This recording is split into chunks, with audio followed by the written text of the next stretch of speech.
पोषण हाबाफारियाव बिटिसिनि इएम मुनमुन ब्रह्म परबतजरा महकुमानि सिङाव थानाय मंगलजरा गोजौ फरायसालिनि आरो मंगलजरा गार्लस एमइ फरायसालियाव आसाम सरकारनि बिथोन बादियै थांनाय 15 जुननिफ्राय 20 जुनसिम पीएम पोषण हाबाफारि खुंफुंदों गंफ्रोमबो सरकारि फरायसालियाव। दिनै बेजोंनो लोब्बा लाखिनानै बिटिसि सरकारनिफ्राय मुनमुन ब्रह्मआ मंगलजरा गार्लस एमइ फरायसालियाव बोथिसे जानाय लोंनाय हाबाफारि लानायजों लोगोसे दिनै फरायसालिनि थासारिनि सायावबो सावरायलायदों फोरोंगिरि आरो गथ'फोरनि गार्जेनफोरजों इएम मुनमुन ब्रह्मआ। मंगलजरा हाई स्कुल आरो गार्लस एमइ फरायसालियाव दिनै फरायसाफोरजों लोगोसे गार्जेनफोरखौ लाफानानै 17 जुनाव बे हाबाफारिखौ खुंफुंनाय जादों।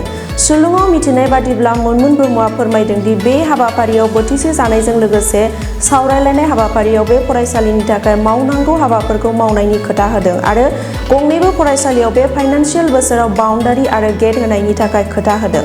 परबतजरा मंगलजरानि हिन्जावसा गेजेर खलबनि गाहाय फोरोंगिरि बिश्वनाथ ब्रह्मआ बिटिसिनि इएम मुनमुन ब्रह्मखौ पीएम पोषण हाबाफारियाव बाहागो लाफैनायनि थाखाय साबायखर बावदों।